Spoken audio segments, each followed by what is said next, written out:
Andrew Garfield को हम सभी अमेजिंग स्पाइडरमैन से जानते हैं, पर तुम्हें पता है कि पहले वो एक स्टारबक्स में एम्प्लॉय था और उसकी माँ कैसे मर गई। तो आज हम जानेंगे कि एंड्रू गारफील्ड असल में है कौन। तो आप देख रहे हैं GR क्लैरिफाई। एंड्रू गारफील्ड का असली नाम एंड्रू रसेल गारफील्ड है। जन्म हुआ था 20 अगस्त 1983 लॉस एंजलिस के कैलिफोर्निया में। एंड्रू की माँ का नाम है लीन गारफील्ड जो कि इंग्लैंड से थी और उनके पिता का नाम रिचर्ड गारफील्ड जो कि कैलिफोर्निया से हैं। एंड्रू के पिता अपने आप को एक जूइश मानते हैं। बेशक वो उसमें पले बड़े नहीं हैं क्योंकि उनके दादा परदादा जूइश थे जो पोलैंड से, फिर रूस थे और फिर रोमानिया से लंदन चले गए थे। परिवार का जो सरनेम है वो असल में गारफिकेल है, ना कि गारफील्ड है। गारफील्ड के माता पिता एंड्रू को अमेरिका से यूनाइटेड किंगडम ले गए जब वो 3 साल के थे।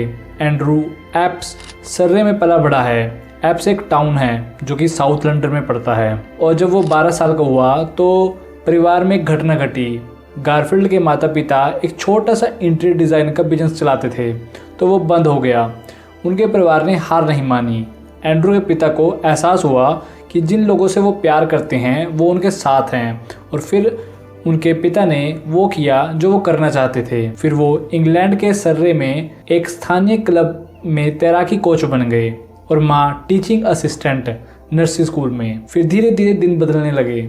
एंड्रू ने स्कूल करने के बाद central school of speech and drama में दाखिला ले लिया। वहाँ पर एक्टिंग क्लासेस ली जो कि 3 साल चली। एक्टिंग के लिए सचमुच जुनून था कि उसने 9 साल की उम्र से ही एक्टिंग क्लासेस लेनी शुरू कर दी थी। एंड्रू का कहना है कि शुरुआती दिनों के करियर में पहली जॉब स्टारबक्स में की थी, वहीं साउथ लंदन में। Starbucks was my first सबसे पहली बार बक्से मेलोन के यूथ थिएटर प्रोडक्शन में परफॉर्म किया। 2004 में एक न्यू कमर के रूप में Manchester evening news theatre award जीता।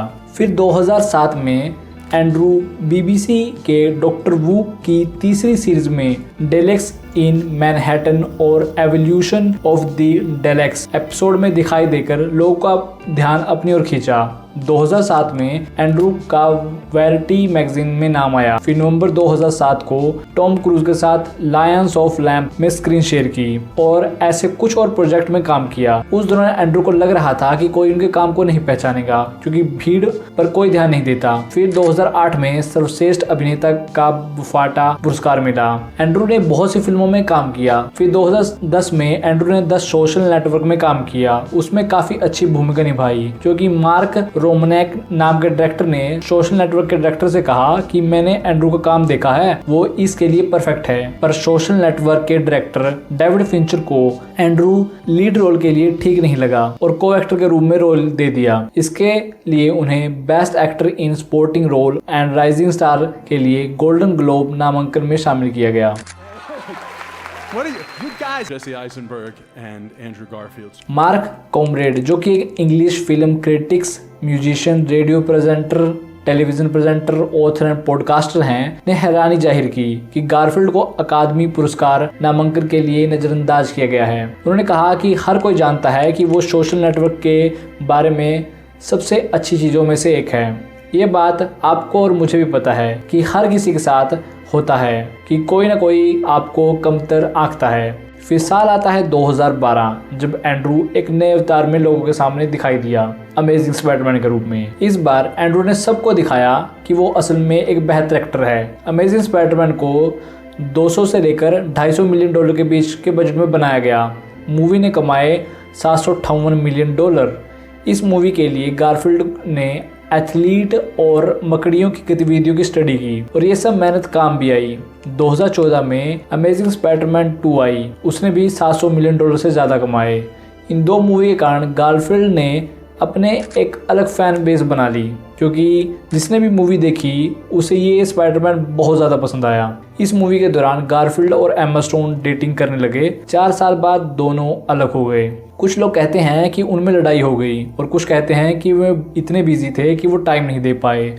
तो इस बारे में सिर्फ अफवाहें ही हैं। फिर गारफील्ड ने बहुत मूवी की और वो ठीक ठाक ही चली। पर फिर 2022 में गारफील्ड को टाइम मैगजीन में दुनिया के 100 सबसे प्रभावशाली लोगों की सालाना सूची में शामिल किया गया। जैसे एंड्रू के पिता अपने आप को जूश मानते हैं, वैसे ही एंड्रू भी अपने आप को जूश मानता है। गारफील्ड के बारे में कुछ रोचक बात यह है कि उसके पास अमेरिका और लंदन का दोनों की नागरिकता है। उसे सबसे ज्यादा लंदन पसंद है क्योंकि वहाँ उसके दोस्त हैं और पुराना रिश्ता भी। गारफील्ड की माँ पैनक्रियाटिक कैंसर से 2019 में मर गई। वो अब भी अपनी माँ से बहुत प्यार करता है और अब भी काफी अच्छा इंसान है। And so if you love me, and if you don't love me, that's your loss.